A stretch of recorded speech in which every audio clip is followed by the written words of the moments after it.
6 is weather coverage you can count on. The Live 5 for 6 Skyview Network, sponsored by Terry Lambert Hyundai.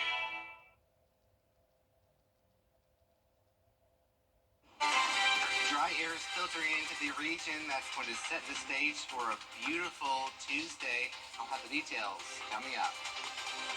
Right now on News Channel 6 at 4, an investigation in Richmond County after gunfire outside a high school football game. Plus, pushing back against a church coming to Grovetown as the nonprofit prepares to meet before commissioners. And what's new for students at Augusta Tech as the fall semester kicks off. News Channel 6 at 4 starts now. Live from Television Park, this is WJBF News Channel 6 at 4.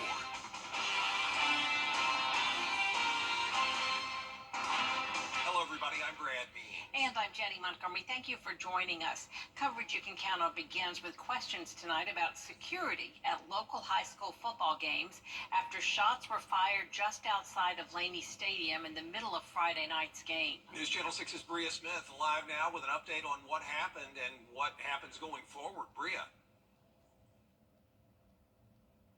Brad, Jenny, investigators say someone shot a gun out of a car in a neighborhood near the Lucy C. Laney Memorial Stadium, and luckily no one got hurt, but the incident did take place during the third quarter of the game against Westside High School. Video shows players ducking and covering for safety on the field and fans in the stands looking for safety as well. Richmond County Sheriff Richard Roundtree says safety is the #1 priority for this team. So we have a game plan in place. We have active communication. So, the quick response to the fact that notification was immediate. We don't have to wait. Before the county had their own countywide radio system, you had to relay. So it was always that delay. Fortunately, a few years ago, the county invested into their own radio system. So now, any law enforcement agency or any supporting agency within the county can be immediately notified in case of a critical incident. So far, no suspects or arrests, and Sheriff Richard Roundtree is asking that if you know or saw anything, to please contact the Sheriff's Office directly. For now, reporting live at Augusta, Bria Smith, WJBF, News Channel 6. Bria, thank you. It is time now for a first look at the weather with Media Minutes. Brad and Jenny. Miller, thank you. We're continuing to look into a story we brought you last week. Neighbors and 143 Ministries leaders speaking out ahead of a rezoning decision on a piece of property in Grovetown. Hannah Latier has more. People who live near Rockford Drive are standing firm in their beliefs that they do not want a church and a campground for people who are in substance abuse recovery to be built near their properties. Church leaders are explaining why they believe it's needed and how they plan to go about it. On top of the concerns listed by neighbors in our previous story, they are also questioning the legitimacy of how the church bought the property from the owner, who they say is an elderly man with dementia. 143's founder says they had the property under contract for 6 to 8 weeks prior to purchasing it on July 26th. They met with the county's planning commission on July 11th to discuss what would go into the possible rezoning from RA to S1.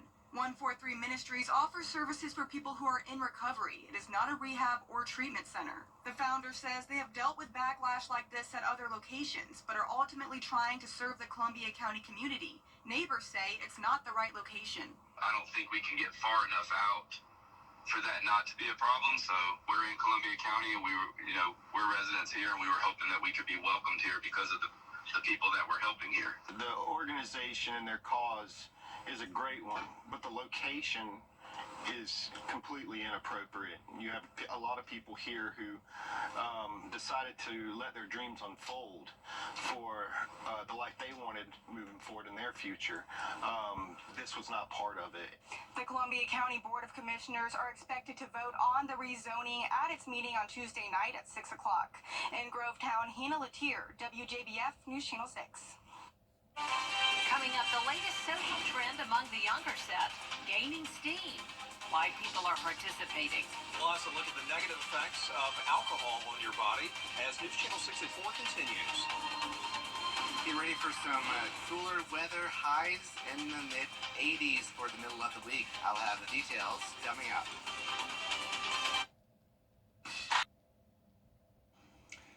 Welcome back, everybody. Turns out alcohol has a negative impact on your heart. That's the information coming from 2 new studies presented at the American Heart Association meeting.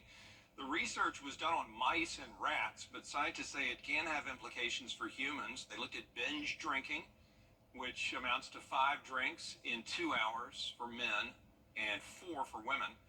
It can cause abnormal heart rhythms and spike in a stress protein in the heart.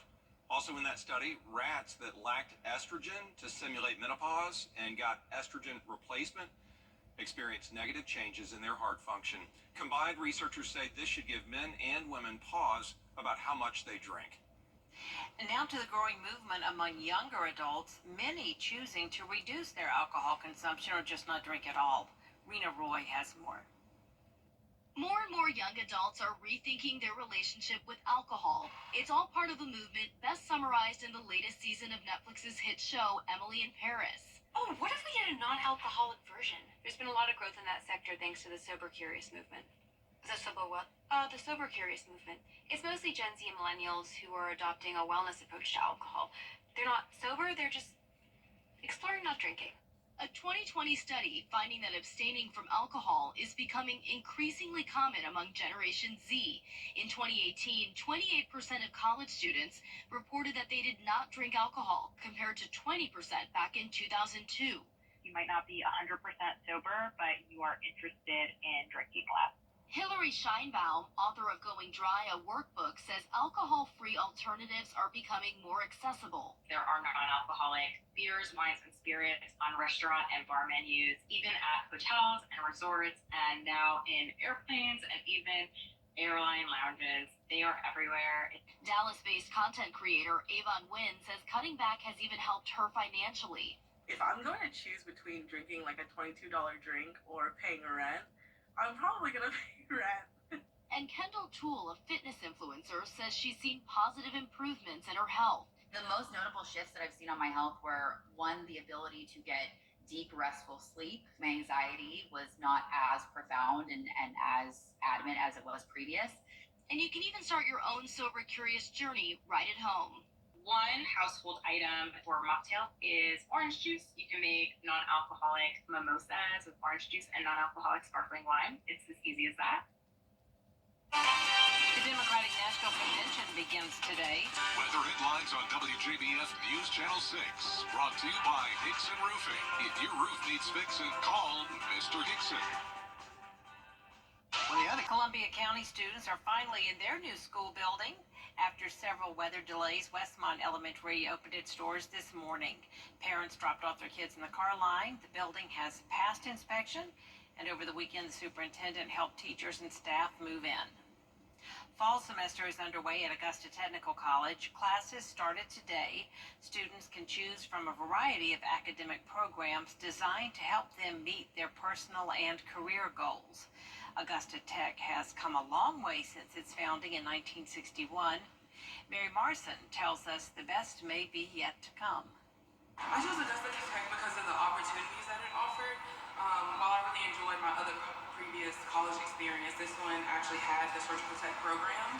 I'm really interested in becoming a surgeon, so I felt that it was good to have some forethought and some actual understanding of the field. For more than 60 years, students have turned to Augusta Technical College for training that would lead to good jobs and financial stability. But in 2024, it's the school's future plans that have a lot of people excited. One of those plans is to open a small business incubator on Broad Street. It's a partnership with Augusta Tech and the Downtown Development Authority called Accelerate Augusta.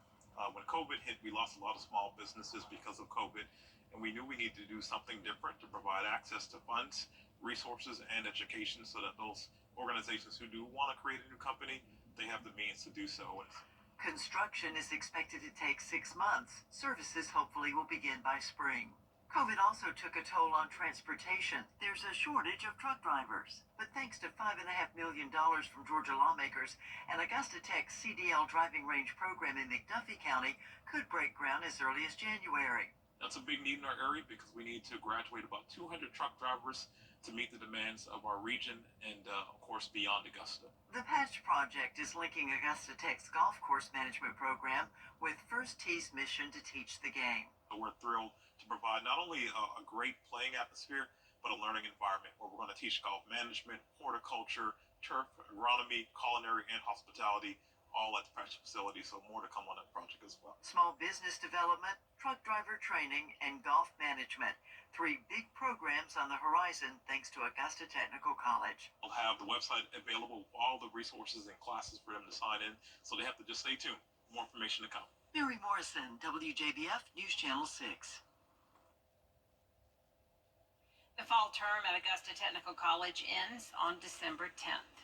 Also today in Aiken County, classes are underway at Aiken Technical College. It's a great option for students who aren't sure if a 4-year college degree is right for them.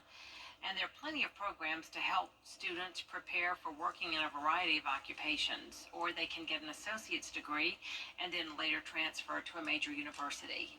We're there for those who are right out of high school looking to start their college education, potentially through a transfer program, but also for those who want to go into the workforce. We have a very strong School of Nursing.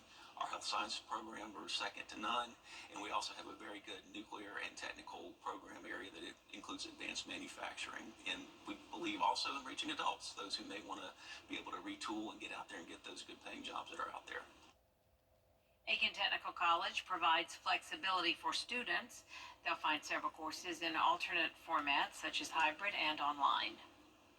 Georgia and South Carolina delegates are attending the Democratic National Convention this week. In fact, about 120 of them from Georgia. There's a lot more coverage you can count on News Channel 6 at 4:30. Including why thousands of AT&T employees across 9 states are on strike.